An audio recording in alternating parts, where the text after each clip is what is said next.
Things working fine, dude. How you doing? I think this is the first showing of the new NP, or one of the first.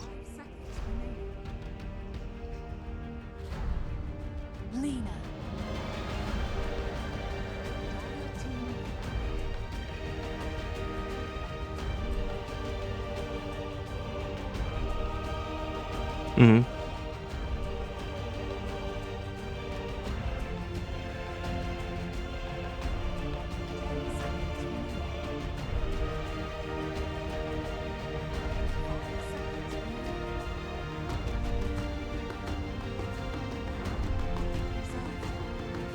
A little bit of a throwback group of guys right there. Not completely almost there, but for sure NP looking like a group of players that can go very, very far. It's not to say that Fire are slouches either. Definitely one of the whoa, okay. Fire definitely one of the more powerful teams in the NA region. Gonna have Jo standing in with them. I don't believe he's actually in. I think that's just stand in, but still, I mean, you have Whitebeard, who I saw recently just play the absolute sickest roaming heroes.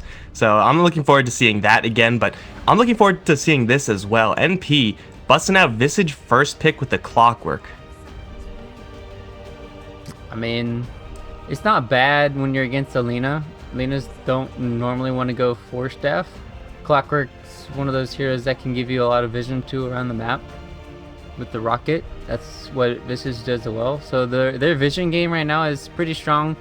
Visage is pretty decent once he gets level 2 in the lane. He can have heavy amounts of burst damage, and then he has a split push potential later on. And plus, with AUI playing the 4 role, he was probably the best Visage player back in the day. So him going back to playing it here, it's going to be an honor to watch, because then you can see just how well somebody can really micro this hero and use it to the fullest potential. At least in the early stages, Visage is always going to be just the...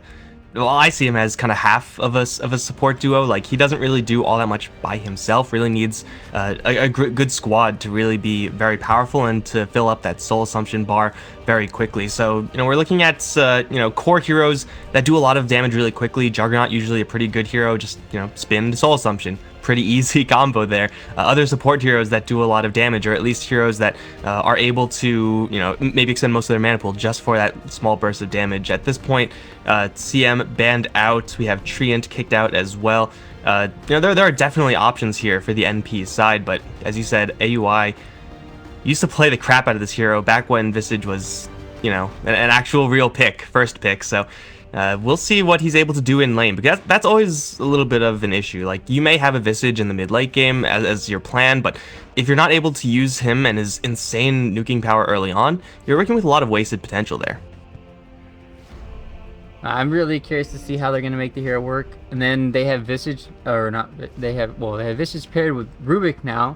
Normally, this means that you don't have the strongest of pairings for roaming support. That means that Fire, they can kind of exploit it if they have maybe their own roamer and whatnot. They can cause a lot more problems around the map potentially. But at the same time, Rubik, kind of like that solid rock when you're in that laning stage. You have that lift, always to give you the potential to initiate and whatnot. He's also very good against Abaddon. You can easily steal his shield later on in these big team fights. You can even steal ulti, turn it around in his face. So there's a lot of cool things that you can do. Rubik, probably one of Highlight Eye's most famous heroes too. Like, he plays it a crap ton, so it's always a treat to watch him. Now FireDota, they kind of don't want to show their cards too much. So yeah, going for this, it looks like it's going to be a 5 Wind Ranger here. It's going to be interesting to see how this works out. Last time they ran Wind Ranger, it was third pick as well. It gave it to Whitebeard. Landed, I want to say, close to 100% of the shackle shots, so it was pretty insane. And when you're working with the Wind Ranger, you need to land those shackle shots so that Lina can do her damage. It is always going to be somewhat risky just because of the kind of finicky nature of shackle shot, but hey, if you can land it, then you're going to be doing some serious damage. It definitely does seem it's one of Whitebeard's more comfortable heroes, at least in this patch, and they can pretty reliably get it. I don't know the last time I've seen a team. Well, I mean, their other teams aren't likely to pick Wind Ranger, let alone ban it out. So yeah, FireDota definitely have a lot of time and a lot of chances to practice and work their playstyle around this Wind Ranger. NP, well, they have a lot of stuns set up in lane. Still Juggernaut looking pretty good. If they're looking at that one position, Slark not bad either. Fire, I mean, I don't know. It seems like both sides are still really open, as you said, not showing their hands just yet. They're just kind of testing the waters out there. Wind Ranger is pretty good at zoning the off lane. You just have that power shot. If Clockwork's alone, it's going to deal a tremendous amount of damage. Zone him out of the lane.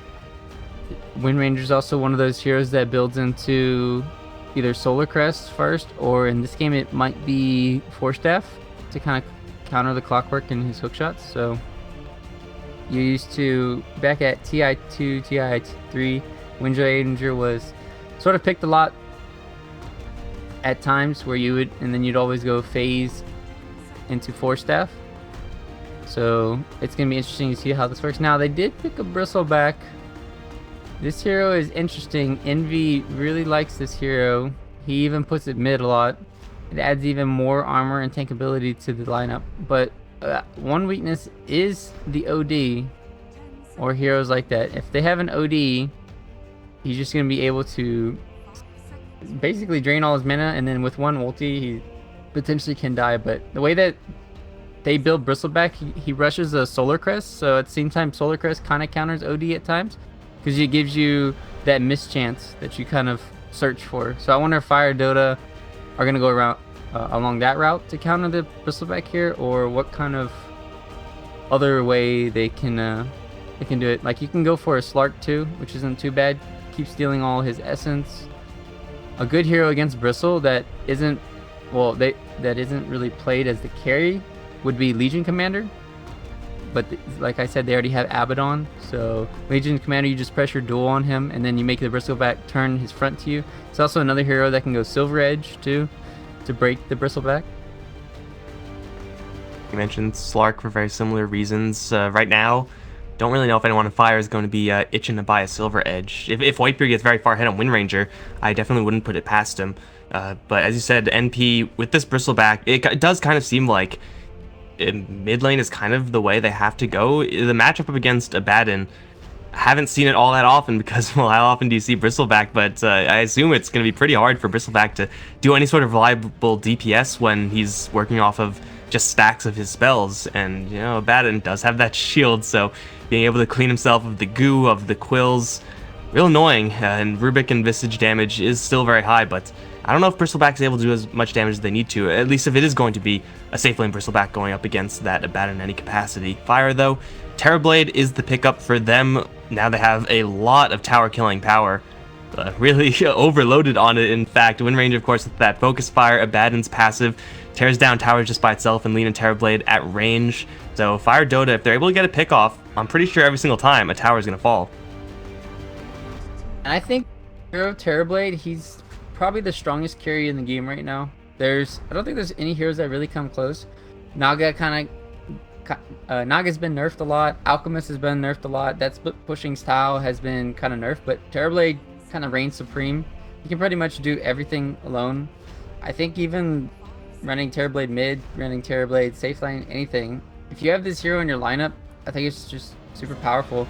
He also benefits from the Hurricane Pipe, which he'll probably be going from this game. You can dodge or get out of the cogs, and then you're able to reposition yourself. Bristleback doesn't have any ways to build a stun unless it gets a Abyssal, which you really don't want to rush that, and even you don't want to get that as maybe like a 4th or 5th item or something.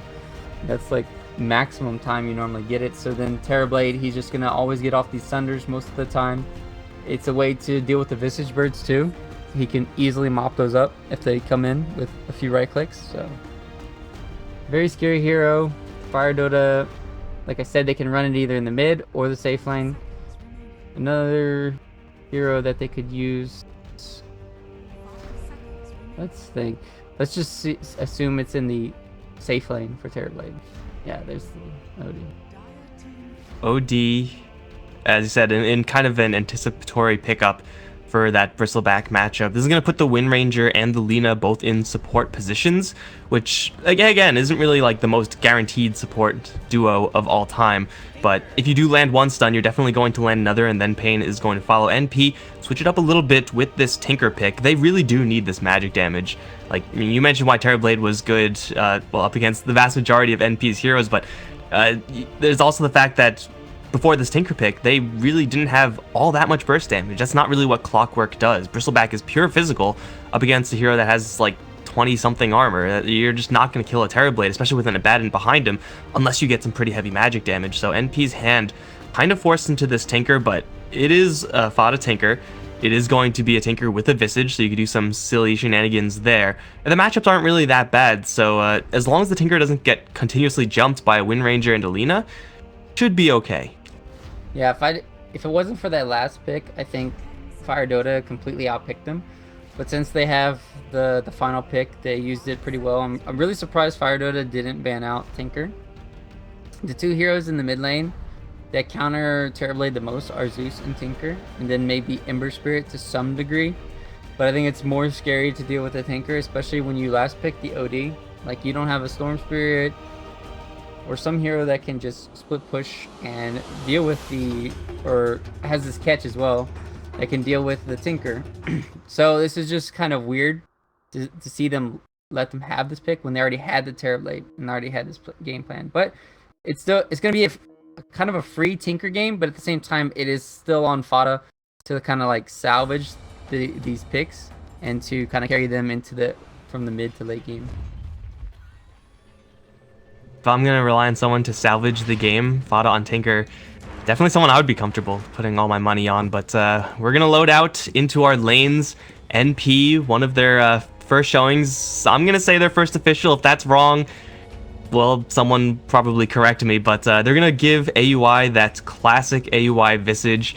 We'll see how much he's able to get done along with Eternal Envy, playing the Bristleback over towards the side lanes. Actually, maybe not. AUI smoking is getting awfully close to some enemies. He sees all of them. He's going to take a little bit of damage here. EE arriving is going to drive everyone back enough so that I can introduce everyone else on NP. Pilot Die is on the Rubik. Got, again, Fada on the Tinker, and MSS is going to be handling Clockwork. He also plays this hero a lot and is very comfortable.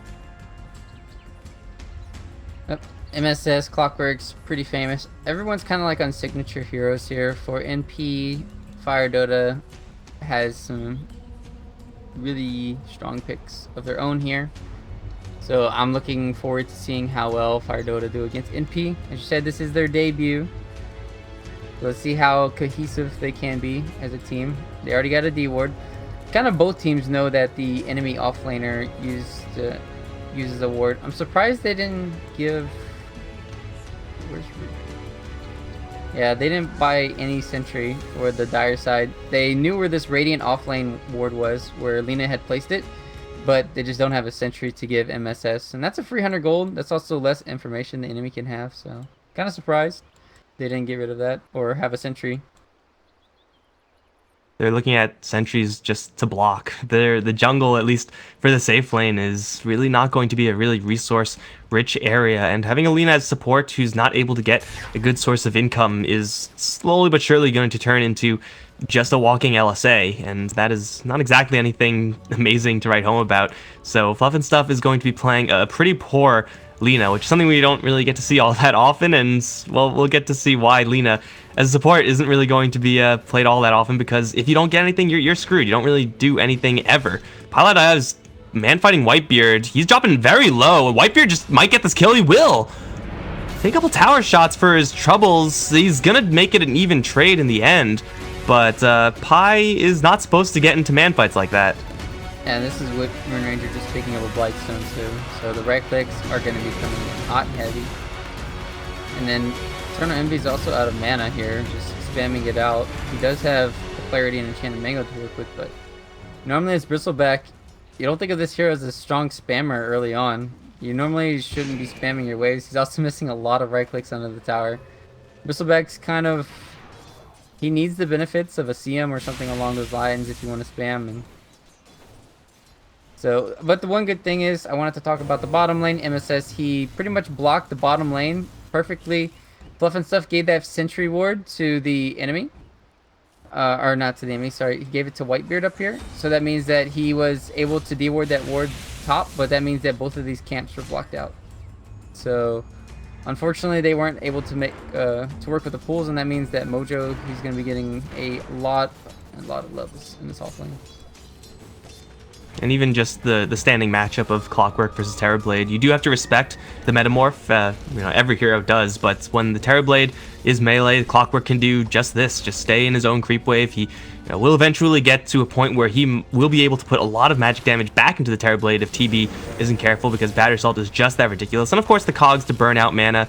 Not really sure if that's a reliable play, burn out the Terrorblade's mana so that he can't Metamorph, but it's not like Terrorblade is the most intelligent hero on the map. It may just happen, and once that happens, should it happen, MSS is going to be home free in this lane, has absolutely nothing to fear, even should a Lina wander into his lane. So yeah, it does seem like MSS has this lane on lock, but you know, trouble brewing up towards top lane, where EE now starting to really pick up the CS, but this Abaddon having a pretty good time, all things considered. And of course that first blood for Whitebeard, always an ever-present threat for Fada over in the mid lane. You could imprison into a shackle or just straight shackle, and if you do land that, Tinker is pretty dead.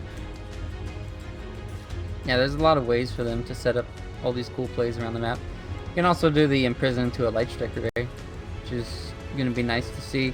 They do have a lot of setup for the Tinker, and then Tinker, as you talk about, the CS is pretty even in the mid lane, so both mids kind of evenly matched. When this happens though, when you get lasered to the face though, and you don't feel good about being able to hit. But it's amazing how much pressure so far Whitebeard has caused in this top lane just by himself. With these boots first, he knows he can't die too much. Ooh, oh my goodness, Pylai Die is still level 1. AOI is level 3. I was gonna say, like, the Wind Ranger does have boots and the Rubik doesn't, so you shouldn't get hit with that lift. But you know, there's no lift, so the Wind Ranger is just never going to die until that comes up. So Pylai Die really hurting, and of course having Rubik hurting is going to make it so that the Visage also is going to be a lot weaker. You don't really have any way of using that Soul Assumption. The bar isn't going to be filled very quickly. You don't really have that setup, so they're gonna get this fluff and stuff here. Oh, got him in the jungle. And I totally caught that, by the way. Battery Assault Gotta go for a power is shot pretty here. ridiculous. Pylai Die. Not quite. I mean, this is just a Wind Ranger with boots and a little bit of minus armor. And he's putting the screws to 2 support heroes on the other end. So NP maybe getting EE a little bit of protected farm here, but it's costing their supports a lot. They're not getting a ton.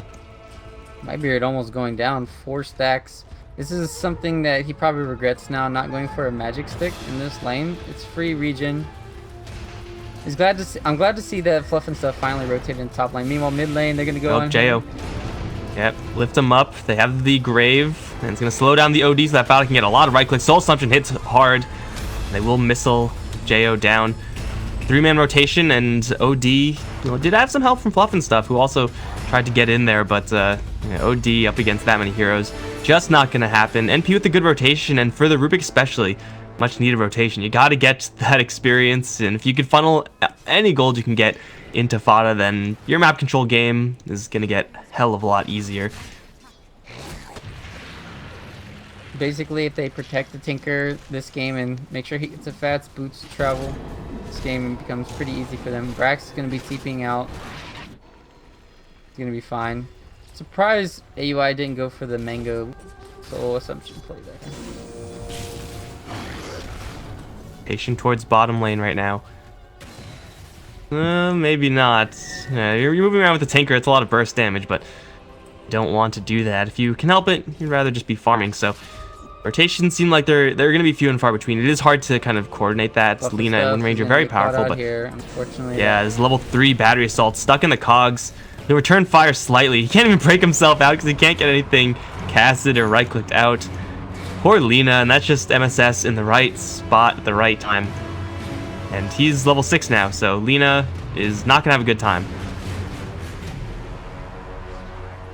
Lena's been heavily shut down early on with those 2 wards blocking her out. She didn't have anywhere to go. She might as well have just TP top or something and then help kind of contest and just left the Terrorblade solo 1v1. It would have been a lot better. But she did go around getting runes and whatnot. But now Envy, he's been doing a really good job. They've been pressuring him, but he hasn't died yet. He's been using his mana more efficiently. Also, the magic stick charges have been good. I don't know how they're going to bring him down, but it's kind of a little bit too late. And then mid lane is very hard to gank Tinker, so they're kind of at a loss for what to do on the support side of Fire right now. Whitebeard is going to pick a fight with Pylai Die. Shouldn't really result into anything right now. I mean, the supports do have a stun combo, but it does seem like at this point, even if you do land a stun combo, you're not going to have quite enough right-click damage, seeing as though NP are hanging around mid lane and top lane pretty reliably with their support. So your plan is going to go somewhat haywire. We have to keep our eyes on MSS. I mean, level 7 almost there, and he hasn't been forced to go for the flare build, so his kill power is at max for a level 6 Clockwork at this stage. Doesn't have a ton of mana, but he will still run into Whitebeard. Battery Assault will catch the Wind Ranger, and now she is in a cage. Poor Whitebeard. Nothing you can do about this. He will Wind Run, will stop them from right clicks, but it will not stop a missile. So MSS is going to set another one up. It's time for Fada, and he is just a menace. These supports can't deal with him, and OD, Terrorblades, like, they may be able to deal with this Clockwork slightly, but still add another hero into MSS's hookshot gank, and yeah, you will be looking at an easy kill. If you just saw this game right now for the first time ever, you'd think, man, supports have like the worst role ever. It's just kind of like the situation where both teams have put themselves in, where they're just not able to do much. Yeah, it's also just because like they don't have a roaming hero and they're not applying pressure elsewhere, and then you just saw the effect of blocking camps, and then you're not able to pull, you're not able to get levels, and then all of a sudden you're like level 3s on the Lenas, you're level 4s on the Rubik, and it's just a hard support life this game. But AUI, this is normally what happens on all of the games he plays. The hero, normally his carry is going to go into the mid lane. They're going to die? No. But Envy, he stacked up the jungle. This is what he likes to do. And then you just leave AUI top. Let him get some level. But let him get some death. Pop goes the Visage. You had to say it, didn't you? There goes AUI. Still got a lot out of that top lane, and that is one of the luxuries of Bristleback. Oh, okay, hookshot into Fluff and stuff. Poor Lena doesn't stand a chance in that scenario. But yeah, the Bristleback is able to go to the jungle pretty easily with his clear speed. You will take some damage. He's not the fastest, not the safest hero, safe lane hero in the world to jungle, but that flexibility, being able to get Visage up to that level 6, can open up NP just so many more opportunities to get AUI back into this game, but to also kind of piggyback the Visage on how far ahead Clockwork has been. An MSS, first hookshot, gets a kill. I mean, no one's really dealing with this Clockwork. No one on Fire is actually going towards bottom lane except for this Terrorblade.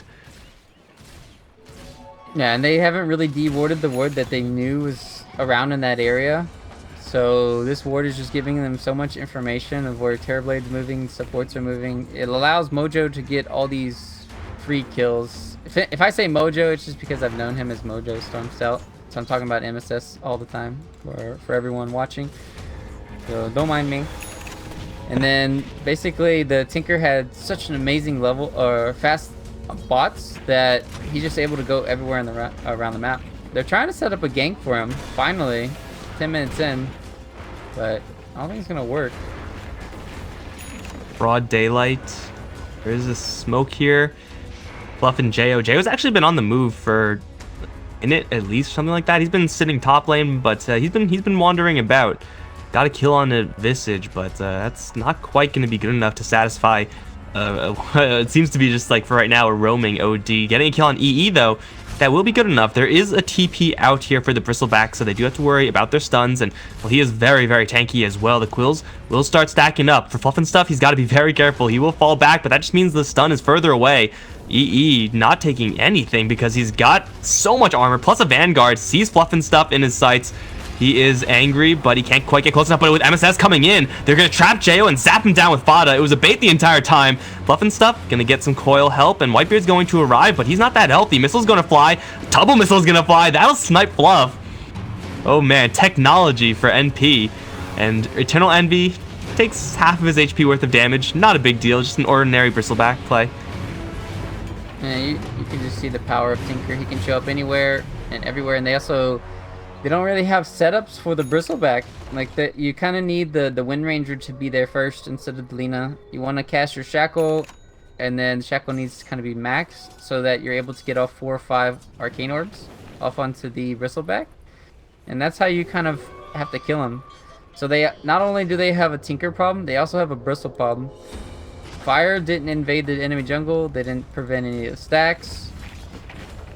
They didn't shut down anyone on the dire side. Now you can just see this is going to be a game where Terrorblade has to completely carry it alone, because OD, sure, he's a great counter to Bristleback, but not when the Bristleback is this farm and you're shut down on OD too. Like, you don't even have a Midas yet. You don't even have a backup plan. So it's looking pretty rough for Jo. Oh, MSS. Fire. Mojo got TC in a cage. Now we will have a lot of help here, but AOI is going to come in from the side. Burst damage with the chain stun is perfect. Had Sunder, no chance to use it. They'll stomp up Rax in the back end with the familiars and also wander into Fluff. That is not where Fluff wants to be. Run, Lina, run. Looks like he will still be fast enough to outrun this kind of slow Rubik, so he's pretty happy about that. But NP setting up a kill on the Terrorblade, and as you said, they do have to rely more and more on this TB as this game progresses, but it's going to be so much more difficult as this game progresses because of the last pick Tinker from Vada. Like, Terrorblade up against Blind, bad times, man. You want to use every single second of Metamorph you can, and it's hard to sit in March, missile spam. Eventually, I would assume Vada might even pick up that bouncing laser with the Aghanim, so Terrorblade is not quite far enough ahead in order to solo carry this game just yet. It does seem like they need to make something big happen, but really lack the oomph in order to enable that. Like, if they had Laguna Blade, maybe they can get a support pick, but it's a level 4 Lina. Just this combination of 2 supports, you can see the problem that's occurred now. It's just because they fell behind in the early game, they just have nothing to do basically for the remainder of the game, and then Clockwork just feeds off these supports that don't have 4 staff, and you're just not able to do anything. You don't feel safe anywhere. It's kind of like playing against a Spirit Breaker, if you want to think. MSS is just a big bully. He will push 2 heroes away from their tier 2. AUI, the Visage, pretty much solo pushing the lane, and over in mid, Shackle will slow down the tanker. EE is pretty quick. He has Solar Crest as well, so he is damn near impossible to bring down if you're a Terrorblade. And, well, EE now has some game up against the Terrorblade as well. Some minus armor to deal with that huge armored hero. Pylai that Fluff and Stuff right now. There are just so many dangerous spots for the Fire heroes to be in, and for right now, they will avoid most of them. But still, in this downtime, it's AUI getting kind of a disgusting amount of farm. And then NBC's a free kill. Fluff and Stuff down. In the meantime, they're also chasing after Brax. First familiar stomp misses. Second will land. One more hit is all they need. Soul Assumption? That will do enough. Barely. And they'll take down Brax as well. The 5th death of the Lina. Who cares? Also catching up to Whitebeard. Yeah, I mean, it's kind of miraculous how Fire have kept themselves safe for this long, for like the past 3 minutes, just not losing anyone substantial, but it all had to come crumbling down at some point. Losing 3 heroes, including that Abaddon, and TB farming the enemy jungle, it's something, but it's definitely not enough gold to recover. Trying to figure out options for Fire right now to try and stem the bleeding, but nothing's really coming to mind. They got the Midas on OD, so they kind of have to build it up for him. They still don't have any way to really deal with Tinker. Supports aren't really close to a 4 staff. Whitebeard is building one, so that is nice. Also, Metamorphosis has... Ooh, TC's gonna be hooked. No, not yet. Link over from Fada. It's a big nuke set onto TC. It'll all be sundered back, but I don't know that's going to do anything for him. Does have Jo coming in.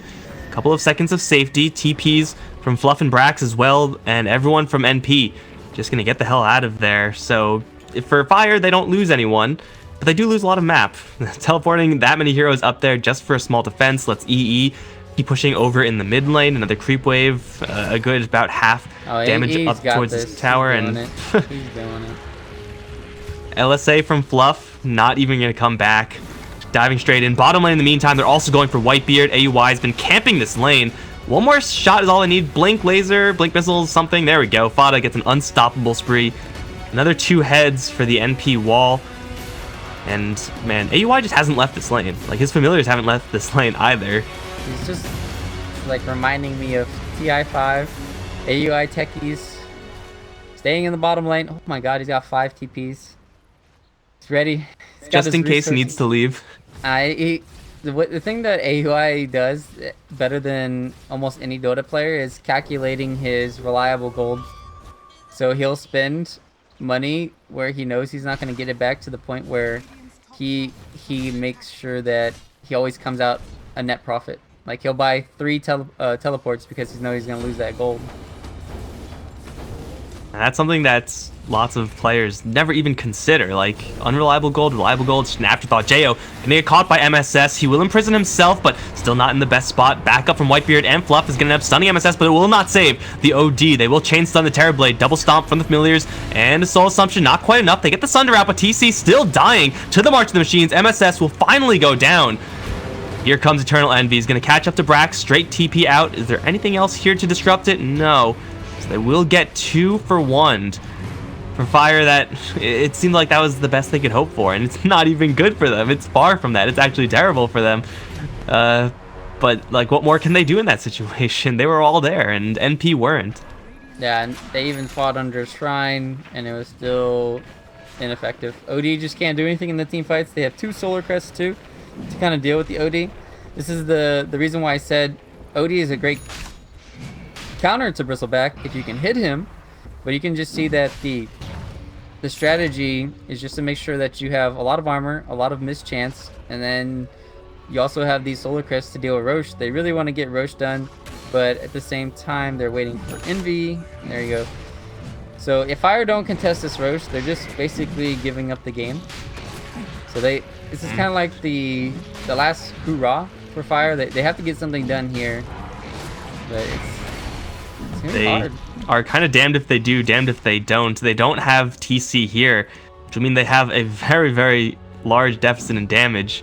EE is taking quite a beating himself. Despite his tankiness, he is really the only one dealing with Roche at this stage. Power shots, Dragon Slaves being spammed in. There should be a Shrine activation. It looks like they already used it. They're going to smoke up behind EE. Look to wrap around whoever's shooting from the south. And this, for right now, it'll be Whitebeard. Pi and MSS. Familiars from the north. They will see Jo hookshot in onto the Wind Ranger. She is completely screwed. Can they also get Jo though? Familiars with the missiles coming in with the laser zap. That's an either lens tinker right there. Double kill. And Brax on the run. He may not die here, but this tower, well, they can just go back to Roche, going pretty deep for a potential kill on an Abaddon. But yeah, now with those 2 kills, Roche is just locked up for NP. So with Roche, they're going to look to take out all these tier 2 towers and then potentially go high ground if they really want to. They might wait until they have the Ags on Tinker. Once there's an Ags on Tinker, that's going to start getting disgusting, the amount of damage that's going to be pumped out. Hook shot on Clockwork, fortunately for Whitebeard. MSS, despite his impact on this game kill-wise, 319. Still not quite yet at that level 2 hookshot, but you don't need a hookshot to kill Alina with literally no mana. Let's see some sick jukes fluff and stuff. No, he's dead. Well, I mean, there's not much you can do in that situation. Jo going to arrive. Not sure about that one. Double familiar stun will slow him down with the hookshot and the laser blast. Jo should not have been in that neighborhood. Not a good place to be. Crime rate is soaring. 3 to 20 and NP. Still just constantly getting these, I guess you could say, cheesy pickoffs, but it does seem like Fire are just not playing carefully enough. If Fire had a Clockwork themselves, or even a Spirit Breaker, they could actually set up kills around the map, but they're just not able to do anything. It's just kind of sad to watch. Like they have a tower pusher, but at the same time they don't really have an initiator. Fire right now, they suffer greatly from having a core initiator in their lineup, and you can see the problems that can occur.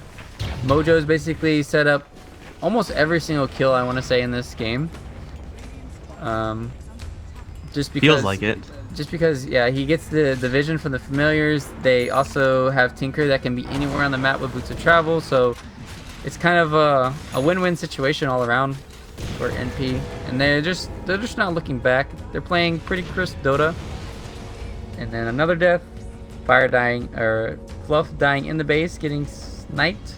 That's a rocket flare. That was vision. Yeah, that was missile from Tinker, rearm missile from Tinker, flare from MSS from I don't even know where, and then another missile from the Tinker. Like, he was just hiding in the trees the entire time. That's what we call bad mannered. Get out of my game. That's like styled on to the next level. You're getting killed in your base. It's like, she even had an Abaddon healing her and shielding her.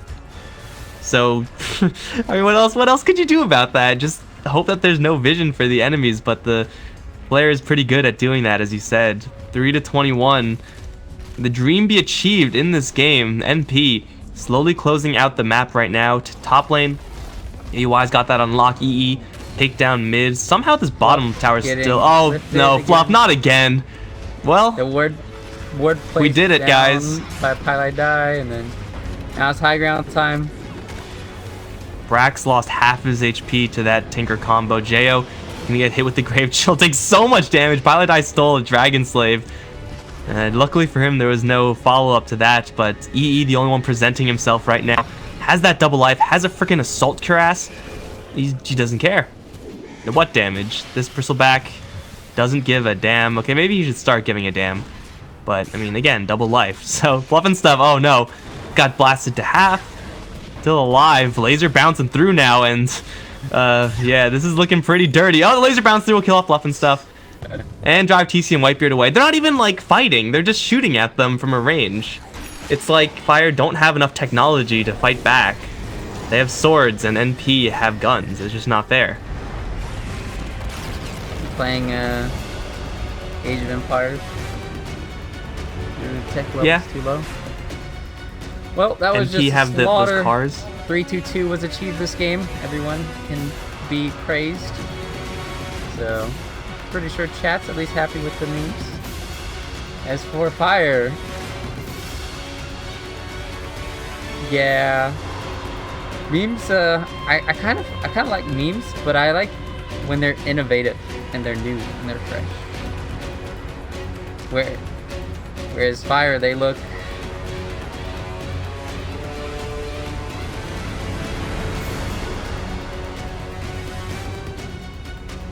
Yeah, the drafting stage is definitely interesting for these two teams. Whereas you saw that Fire had a lot of potential, and then all of a sudden they just picked his last pick, Tinker, and then the way they set up the early game was kind of flawless. So, kudos to NP. They brought their A game, they brought their knowledge, brought their last pick counters.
breath first. Nice.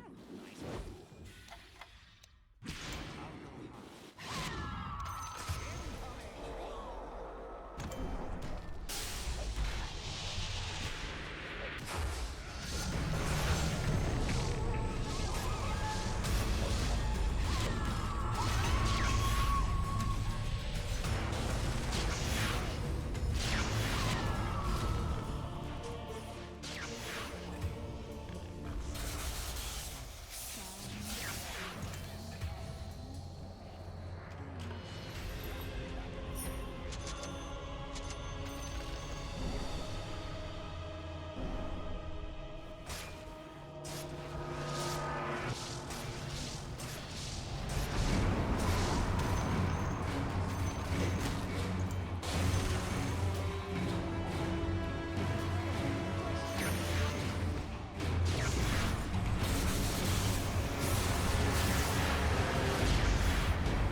shit, dude.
Hope we find trouble.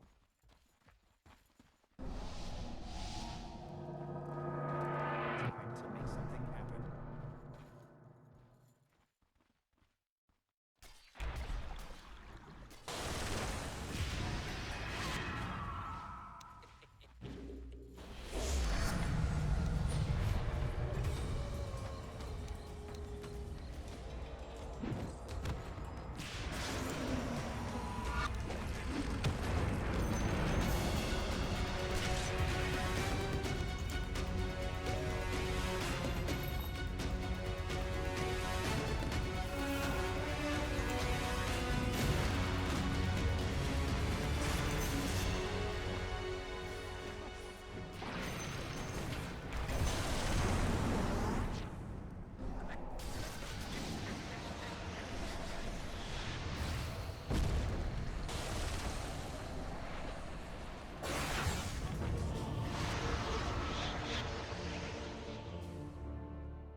kill Clinks.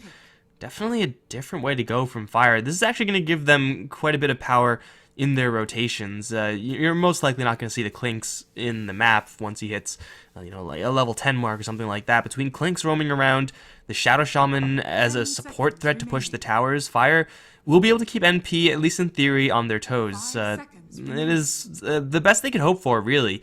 Going up against the Ricky as that scout, the Ember Spirit as, I guess you can call him a pseudo scout as well, given how mobile he is. He'd just be everywhere at once.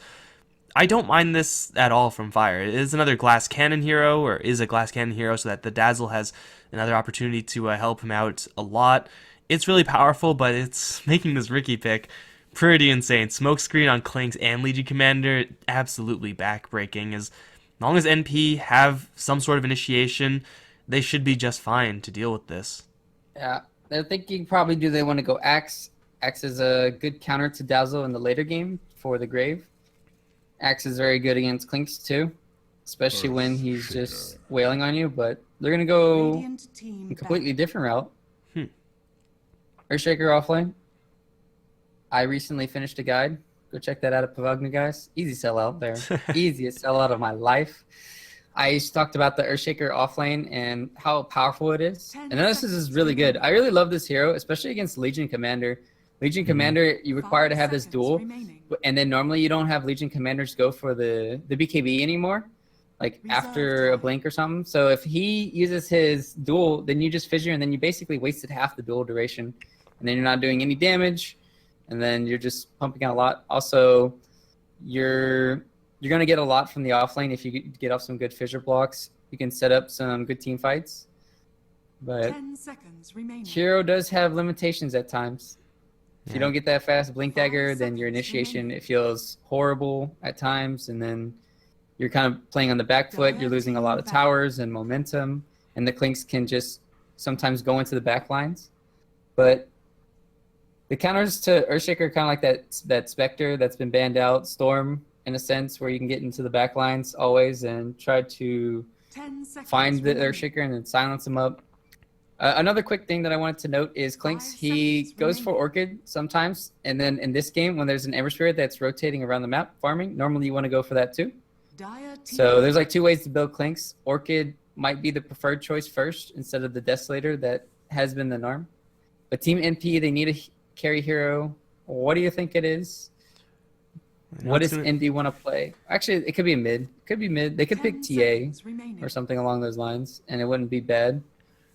Yeah, both sides, though, can still be looking for a mid lane hero, and TA definitely is one of those heroes that is susceptible to just being, running up against some of the bad matchups. I guess Ember Spirit is, one of those matchups sometimes, and it's on their team, so it's not that big of a deal. I'm not a huge fan of Earthshaker. I'm pretty well on record on that. Just some awkward laning stages, especially up against the Clinks, and you may just fall too far behind. But as long as he's able to play his range game, as long as he's able to keep an Observer Ward up, and mostly just stay away from the Shadow Shaman, then there's not much that a Clinks or Dazzle can really do to a Shaker as long as they have vision. Fire needs to pick Jug mid. Jug mid crushes Ember. Jug goes into Diffusal Blade. Dang it. They went a different route. They went for the ugly combination as their last two. I mean, normally you want to go... So it's kind of like anti... This is actually pretty funny. Two heroes that benefit from not having their mana drain. It's kind of like Wraith King as well as Medusa. So you could just think of like the mana bros and girls, I guess, trying to survive because you got the shield, and then if you don't have mana on Wraith King, then you can't survive. So normally the ways you counter them is by going for these diffusals or anti-majors or something, but instead they're kind of content, I guess, with Fire just having a sustained damage, and that's kind of the damage you want. You don't really want just one huge payload to kill off Medusa. It's usually you just won't have enough damage for that with her mana shield up. So Wraith King being melee up against the Medusa may struggle to kill her off as well. Plus you got heals coming out from the Legion and the Dazzle, Brave mixed in there as well. So I'm liking this Medusa pick. If she's able to get off the ground, it is always going to be a little bit of a struggle. But looking at NP, though Shaker in the offlane isn't really like the most hard carry of an offlane hero, let's say, is pretty active in the early stages. Wraith King and Ember to pressure a Medusa super early on doesn't really seem like they can really get it to the degree where this Medusa is going to be a non-factor. So I want to say that JO's farm on the Medusa is going to be, you know, it should be kind of like medium high. Yeah, Medusa can do fine against Ember mid. Can definitely drain the Ember's mana. You can do fine. You shouldn't really die with the Riki roaming. Maybe if they help her with the Sentry Ward being placed down. Hopefully Jo is able to survive. Need to be a little bit careful though. Once Ember does get level 5, level 6, then Jo can definitely go down pretty easily, especially with their rotation coming in for Riki. That's going to be the tricky part, whereas Medusa should win out earlier on. But we'll have to see how things go, how rotations happen. Because as we know, Fire, they kind of like having... It feels like not a roaming hero and just trying to run dual lanes. It feels this is their standard. They're going to be running dual lane top potentially, maybe with the Dazzle and Legion, and then dual lane bottom with maybe a Rasta plus Kings or something. Dazzle or just Legion, even with or without the Dazzle, should have a decent time up against a Wraith King in a vacuum. But of course, it's not going to be that vacuum. Riki will be more than happy to wander up there. Of course, Warlock is going to be there. Wraith King's sustain game going to be extremely high. AUI and Pylai die, actually. Setting up for a little bit of extra chip damage on Jo. And the play is, as Medusa, get the Bounty Rune, get into mid lane, no big deal whatsoever, but... he has some backup in the area, but how much damage is he going to take here? There's an Orb of Venom. Medusa hasn't skilled anything just yet. Already down to half HP. My god, that's a lot of damage. Brax is here with maybe a heal. We'll have to spend it. And AUI is going to be on the run now. Another heal goes out from Fluff. They're not going to kill Jo, but man, they mess him up and barely expend anything. This was seen a lot at the majors. A lot. I don't know how many times, but teams got accustomed to it, and they would always camp one of the supports up there. And this hill, I'll draw a circle here, over here, and instead of blocking at times, because it was getting so accustomed for the dire side just to rotate in supports and cause havoc where they're just running back. So at least with Brax leveling up this press the attack, that means Pylai Die shouldn't be able, yeah, he can't really use his Shadow Ward, else he's just gonna get purged off. But try harder. Mid lane is brutal. They forced Jo back, so instead of going for a block, he didn't get the block at all. Fada had complete control of that, got a free complete wave, and Jo missed the vast majority of his first wave. And now the sentry drops, and it is in favor of NP, so Jo is working blind up against a Riki. I mean, yeah, in a vacuum, Medusa has a pretty good matchup up against an Ember Spirit, but in a situation like this where you're already a wave behind, you have to deal with this 2v1. Fada can just at the drop of a hat just turn on the shield, start running at Jo, and Jo will take a truckload of damage, or just have AUI do this, poke at him 24/7. Not much that Medusa can do about this, and this is where the dual lane situation for Fire really starts hurting. Who's going to solve this? Whitebeard may rotate over towards mid, but I think they just want his Sentry Ward, and if that isn't going to stick, then AUI is going to just be an absolute menace in mid. Oh man, They even have that sucks. Well, they're too. Blind mid again. Yeah, AUI still has the second one, and this is the problem. Like, in this game, Fire are... It's just the same story as last game, where the enemy team, they know where to rotate early on, and they know what to do, and they're just punishing them. So it's just being outclassed right now in its early game stage. Well, outside of this mess of... Well, actually, they do have a sentry, and it's going to stick. Shackles will come in time, saving Jo from any additional damage, but they're just going to say, screw you, Shadow Shaman. Shield is still up, and Whitebeard has no magic damage to burn through it. He will slow roast, giving Fada the first blood. Tower shots will do quite a bit to the Ember, but he has a salve. We'll get away, and he'll be just fine. And, well, in the midst of that, also AUI placed his sentry, got rid of the enemies, so there is one more sentry here for Whitebeard. If this one doesn't stick... Okay, it will. That could have just been it for the mid lane, like, completely done. Over in the side lanes, for the Fire side, things are going pretty well. This Legion Commander has a great matchup up against the Wraith King in the early stages. Likewise, in the bottom lane, Clinks is going to thrash Earthshaker. So, it's not all that bad for Fire, all things considered. There's a lot of hope for Fire, at least in the off lane and the safe lane. Meanwhile, Envy getting very low, gonna have to be forced to heal. So at least the two top leaders are kind of like the Legion and the Clinks, so they're kind of getting a lot done in both of their other lanes. Problem is, Ember Spirit, he can easily rotate to turn the tides of this, and then whereas Medusa can't rotate at all, and then Clinks doesn't start rotating until he's like level 6, and then maybe 7, and then sometimes he just wants to farm too.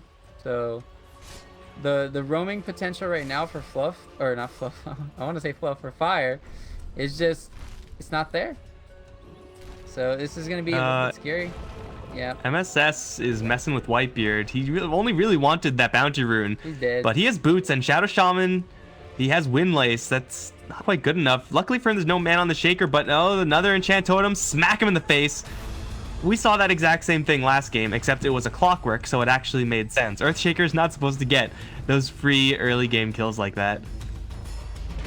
It's because Rasta was forced to rotate middle and spent like 300 gold on sentries, where he could have had boots.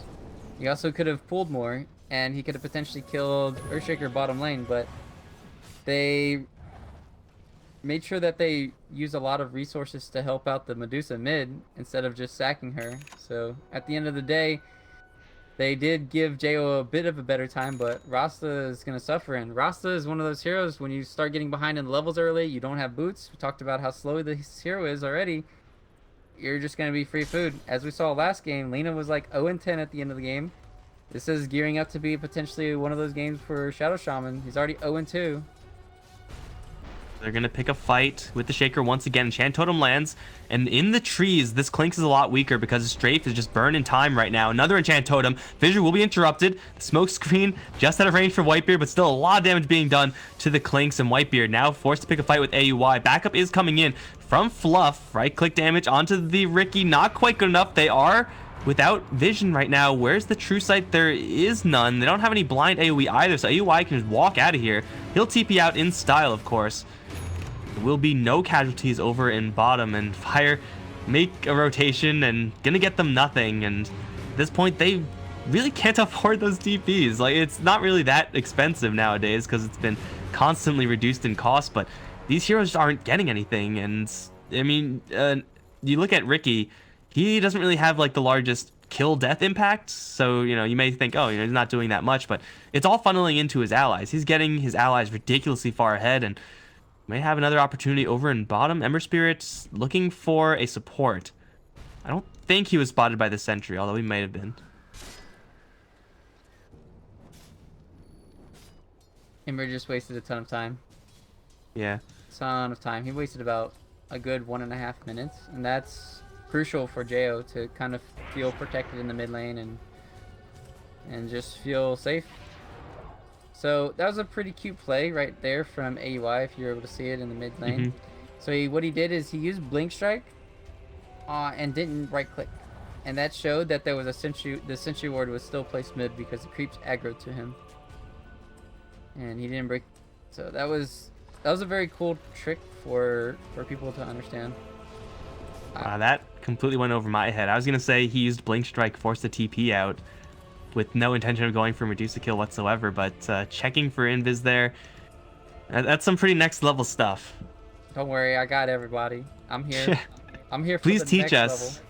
Teach us, Senpai, in your ways of detection. Detection. Well, they had a ward behind this tower, and then they just saw them smoke there. So I wonder, and they smoked in 2 different directions. Fluff and Stuff went top, and then Whitebeard went bottom. They did get a ward down at least, but both these supports don't even have boots right now on the side of Fire. You do have to like getting bullied top lane. Not level 6 just yet, is almost there, but with the Wraith Fire Blast, will drive Brax out. He'll be just fine. He'll take a little bit of a beating, but they're looking at this bottom lane instead. AUI have Dust now, so killing off the Clinks is feasible. But this is going to require TC to really mess up the positioning. Actually, we're not done top lane just yet. Brax went in pretty deep. EE with the heal from Shadow Word. Can once again drive this Legion out. Fluff and Stuff can't really do that much to help out. We Oh, have bot, he's no TPing casualties up bottom. towards They top, have but a now we have a haste TP rune. towards bottom. TC hit with the fissure. The shackle onto Ricky is giving that TC gets some space. Dust goes out and the clinks. It's going to take an absolute beating here. He does have the grave, but he's not doing enough damage. They're going to change their direction into Whitebeard instead. They still end up getting the kill on the clinks. They're going to get fluff and stuff. Whitebeard is not fast enough to escape. He'll run back into the cow. Echo slammed into the dirt. A 3-0 for NP. They're all going to get out scot-free. Again, it's farm for Jo, but it just seems like Medusa getting a piddly amount of farm is not worth the 3 deaths. Also, this is a very interesting build for the Earthshaker here. He went for a Treads, so he's going to be gearing up for a right-click build on Earthshaker. He'll probably go Blink into Shadowblade or something along those lines. It's going to be very interesting to watch Mojo's progression. So they're going to have basically, effectively a tri-core, it feels like, scaling into this late game. I mean, they might not even need to go to late game the way that it's snowballing. 0 and 5 already in 9 minutes. Checking out the support's life again. Don't worry, Whitebeard almost got his boots. Got that progress up to date. Bluff and stuff. Still needing about 200 gold. You should get there eventually. 250. Meanwhile, in Pylai Dailand, he's had boots for quite a while. Must be nice. This is a, kind of pathetic net worth on these supports, but I mean, such is life when you decide to run dual lanes, and again, you can't really get that much action as these fire supports. They're doing their best defensively just to show up and make the enemies scared, but now Fluff and Stuff deciding to farm towards bottom, has a grave for himself, so he'll buy himself a couple of seconds, but no one's coming to help, so just his creation, right? I think that's the technical term. He's still going to go down, giving FOD a little more acceleration there. That's kind of like a free kill that you shouldn't be giving over. You already know that the enemy team's been pressuring the bottom lane a lot. And you either have to send 3 or 4 heroes bottom, or you just don't even bother. But at the same time, it's like, where do I go as a dazzle this game to even do anything? TC's top. They're going on Wraith King. He's gonna level it up now. Double TPs. With the slow from the reincarnation, Whitebeard is going to get left behind. That reincarnation cooldown is long, but is it worth it? I'm not really sure about that. That's exactly what Wraith King's ultimate is supposed to be for, just to try to bait you in, and that's slow. Absolutely crippling for a hero that, hey, at least has boots now, and the wind lay, so Shadow Shaman next time might be able to get out of there. But still, big fat goose egg for the fire side. Maybe this Clinks, now that he's level 8, can get some action. But it does seem like the only hero that he could actually hunt down and realistically kill is the Warlock. So far this game, in about the span of 4 or 5 minutes. Oh, Jo. Yeah, this is the... I'm going to have to cut you off because Jo is walled off and he's in some gravy. Well, he will get his ultimate off, but MSS Courier? still stuns him up a little bit. He'll take a courier? No. Can't even get that. That's just brutal, man. So the thing I was going to say is that was going to be 3 kill participations for Ember in the first like 4 minutes, but it's actually, Ember's going to go down here, and this is why you kind of want to get rid of the ulti on Wraith King. You can still set up for him later on. So nice ward placement showing that, but back to the point is, Ember Spirit had set up 3 kills, and then he set up 4 kills, whereas the Deuces set up 0.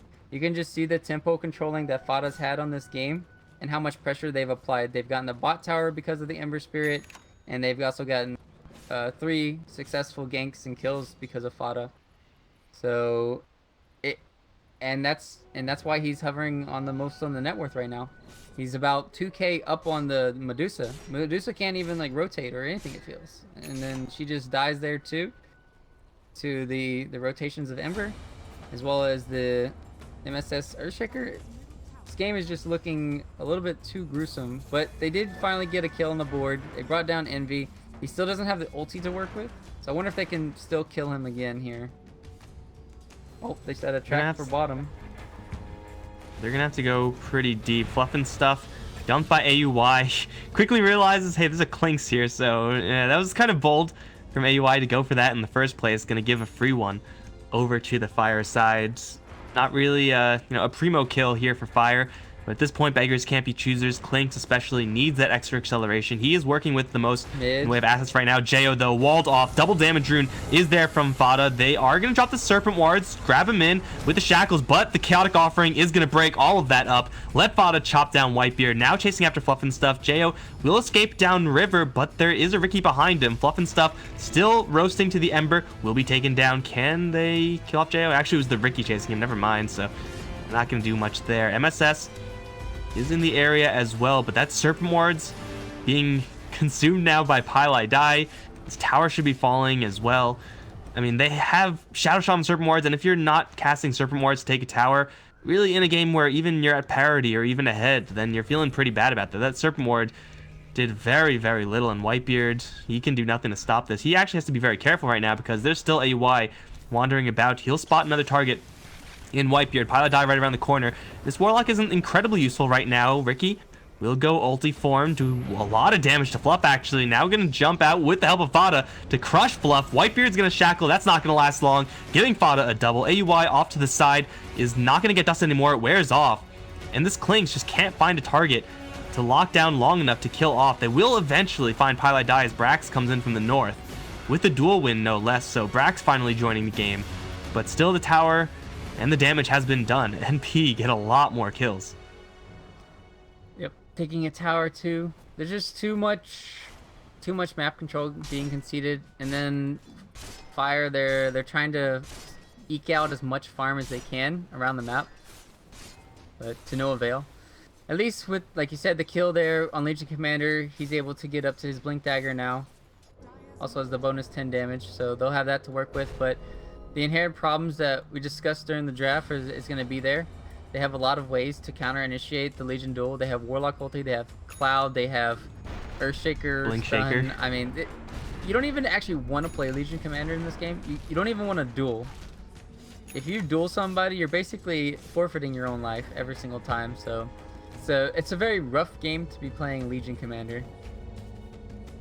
A little bit too late for Dash repick right now, so he's gonna have to try to make it work, and that means that he has to kind of roll with someone else who usually doesn't want to go with a Legion Commander. Clinks can help and probably is the best one to help out a Legion, but when you're a Legion looking for dual wins, you want to take, you know, ideally no one, but if you have to take someone, just a random support here, just add a little more damage into those duels. You don't want to try to mass up cores. It's just too much of an investment for not a sure thing. Jo is going to get jumped up towards top lane now with MSS and Pilot Die off to the side. The fissure is perfect. Oh my lord, from the Shaker. That'll chop down Whitebeard, and Jo is going to lose all his mana in a hurry. He will lose his life as well. MSS has been absolutely amazing today. A shining star with a bunch of weebs. Amongst a bunch of weebs. Maybe he's the real boss. The real captain. MSS, the shy, quiet that would be type. the true anime storyline right there. He's gonna find himself Fluff and Stuff. Blink Fissure, Enchant Totem was already used. Echo into the ground. Got him. Oh, jeez, he's super dead. Whitebeard also not looking too hot. He's gonna get hit with the Chaotic Offering. Oh my god, that crit from Envy. They do drop the Serpent Wards. Pilot Die, is he trapped? Looks like he is trapped, albeit barely. Still a kill's a kill, but they're gonna jump him now with Fada and MSS suddenly surrounding Legion Commander. Take her down. JO's arrived, but this is a Medusa with no relevant damage items. He's shooting, but he's not doing any damage. They'll lose TC. Fada's gonna teleport right in the face of Jo. Can Jo at least kill the Golem? He will. So it's a little bit of cash for the Medusa, but again, for Fire, they lose so much and only get a support Warlock kill. And in the meantime, AUI, he's farming bottom, much like last game. AUI is just farming bottom lane. That is pretty funny. Where were you, AUI, Chan? No, but this is... You can just see this ward kind of coming down. NP, when they play Dota, they always make sure they ward as at the point of where they are fighting. And this extra ward gave them complete vision during this team fight to where they're able to scout out where the enemy is going to be going, where they're retreating and whatnot. So that just sets up their team fights always with this information. Whereas Fire, sure, they were fighting by a tier 1 tower, but they still weren't able to kill off the cores. They only got a Warlock, and it's just the same story every single time. Well, at least they did get a kill on AUI there, but it's the same story. They're only getting these kills on supports right now. They really need to kill these cores. Fada's almost at 8 point. He is at 8.5k net worth. Creeping up on the 9k. He's gonna have his Radiance, I feel, at any time, and they just can't stop his split push. They don't have a mobility item on Shadow Shaman. He's not even getting one next. Speaking of Shadow Shaman, well, he's gonna get Hex out, save himself from a stun. That was actually pretty nice. This is not gonna help him at all, of course. Fada, he has another Invis rune. I don't know how he keeps finding these things, but he's gonna leash down the Medusa.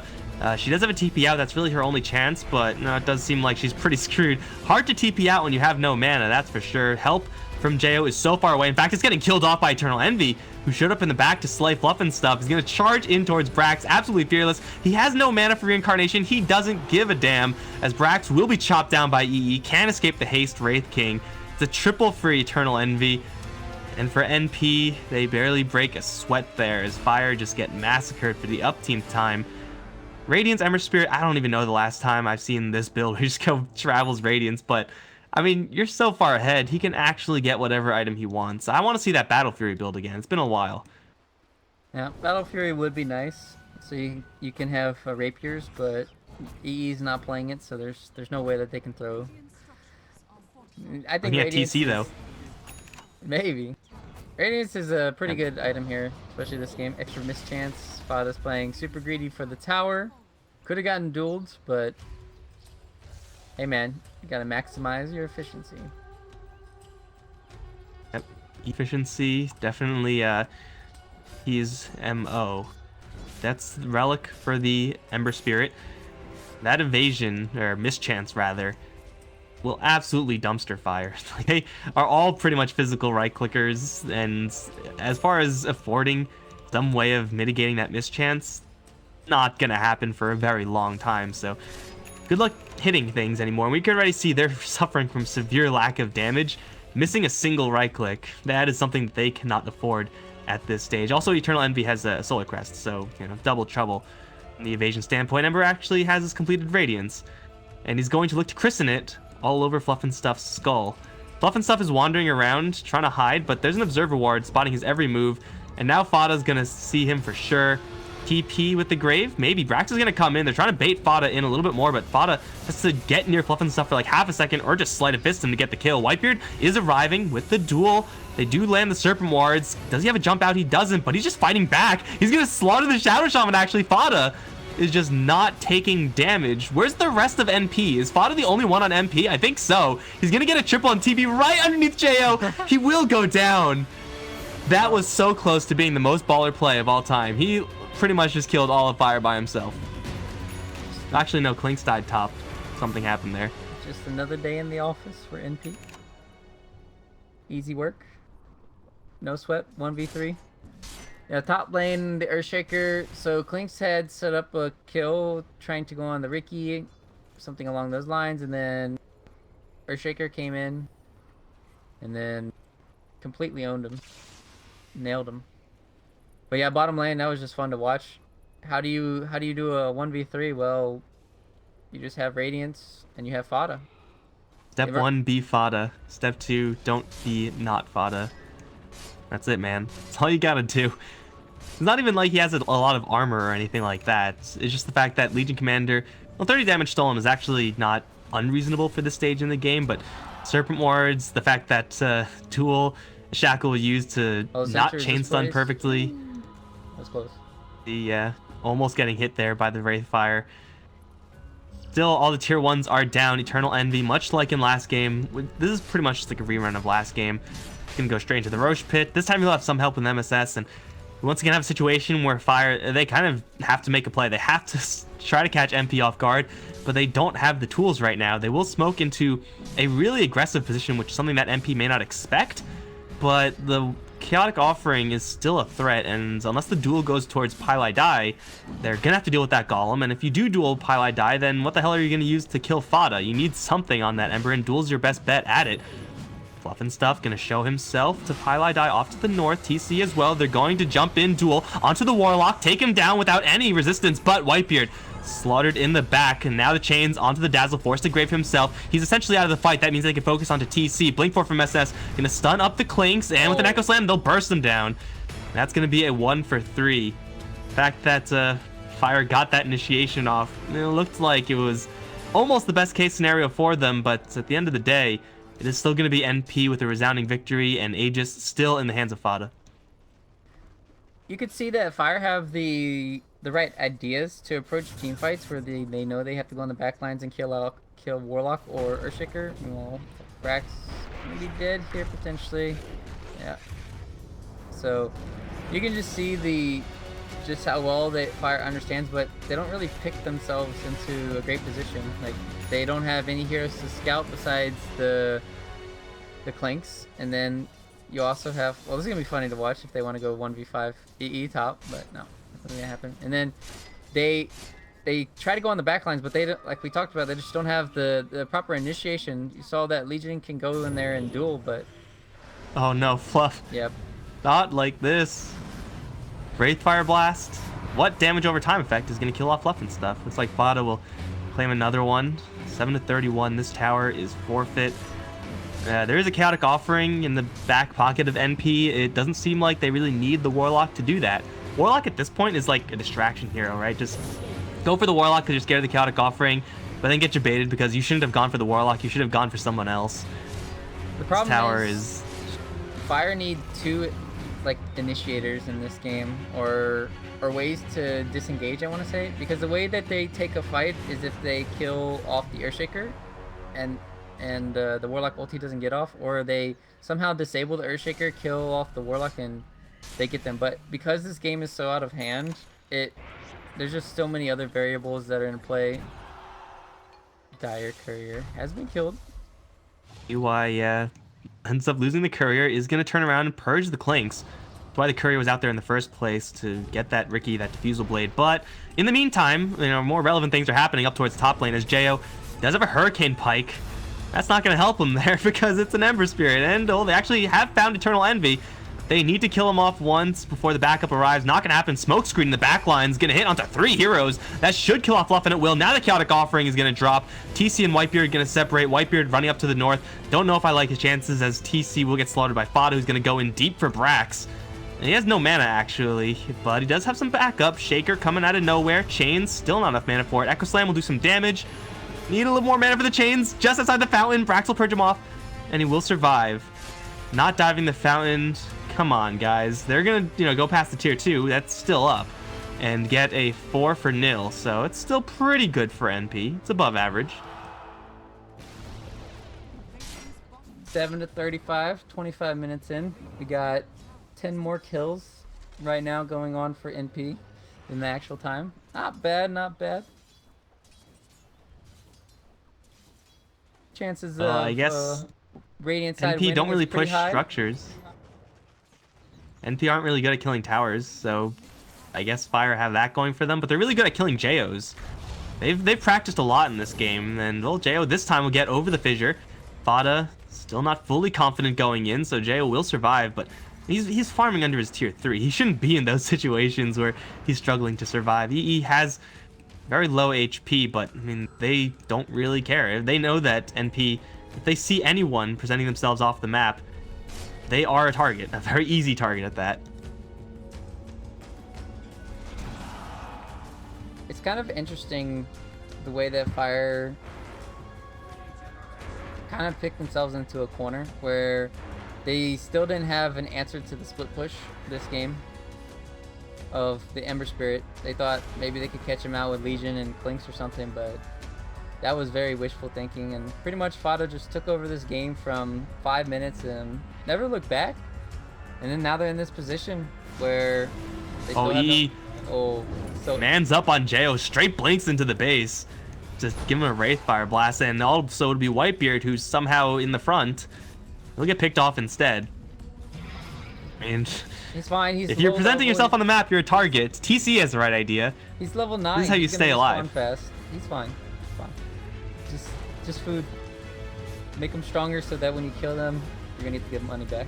It's called investing. All calculated. Oh man, Fada's gonna drop Fluff and stuff. Almost 100-0 with that small jump in. JO's gonna deploy his ultimate. That's one of Fire's biggest defensive tools, that Stone Gaze. And now NP know they are just fine to go in if they want to, but they'll instead decide to call it quits and retreat. NP, they have the run of the map right now. they really don't have much to fear. They don't have What is mana right working now out well on for Earthshaker. Fire?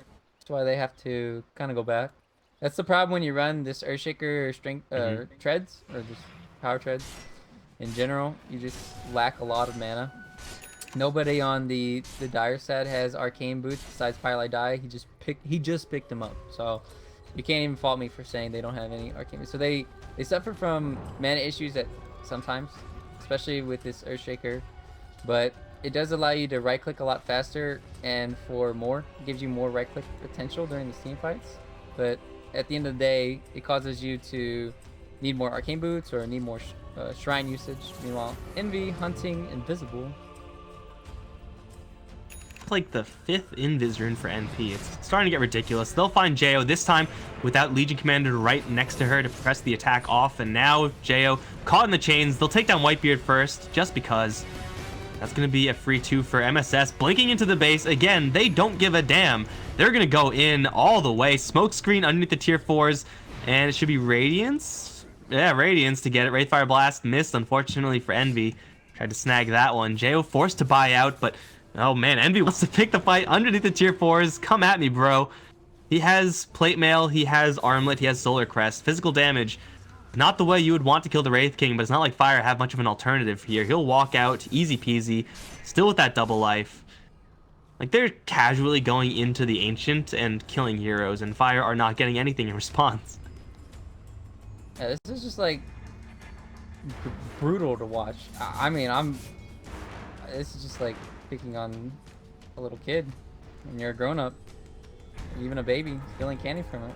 I don't even know how else to describe it. It's just, they're just not breaking right now, Fire. I do commend their spirit for at least not tapping out, but they're confined to their side of the map. They're confined to their in their base, and as you saw, if Jo just goes outside the base, farms one creep, he dies. Oh, MSS. Echo Slam. Oh, jeez. Klink's lost legitimately half his HP from one enchant totem hit. Oh, and Fada's gonna blink over Fluff. I thought he was gonna let him live because, you know, he suddenly grew conscious, but I guess not. He's gonna kill off Fluff and stuff for the 12th time. He's gonna go down this Dazzle. Like, I don't know if this is a game that NP are gonna win by pushing. I think this is a demoralization into a GG game. That's the funny part. You just go into their fountain and you don't even go for barracks. That's what they're gonna do. Just wait. They'll get one barracks and then they're just gonna corral them all into the fountain.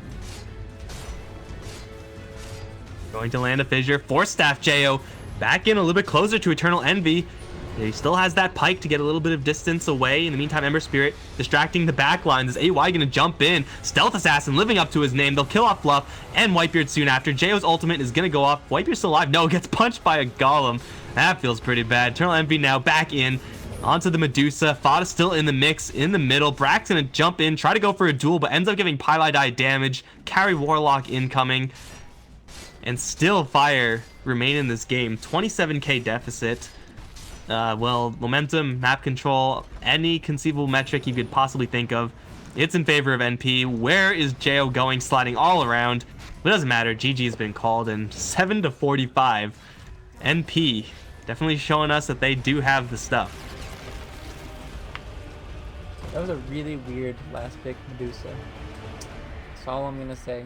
If they had maybe gone around the Juggernaut, they could have at least grouped up and pushed a little bit more. Jug can also rotate. Can do effective rotations, can help out your team, have healing ward. Also, there's Storm Spirit to work with, who